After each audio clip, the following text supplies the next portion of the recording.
கடல் போனவனை தாரம் நின்னு தேடுவா. தோணி வந்து சேரும் வரை ஆடியே அல்லாடுவா. பெத்தெடுத்த பிள்ளையுடன் தத்தளிச்சு வாடுவா.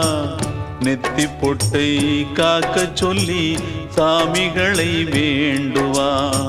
மீனவர்கள் வாழ்க்கை என்றும் முள்ளு மேல வாழதான்.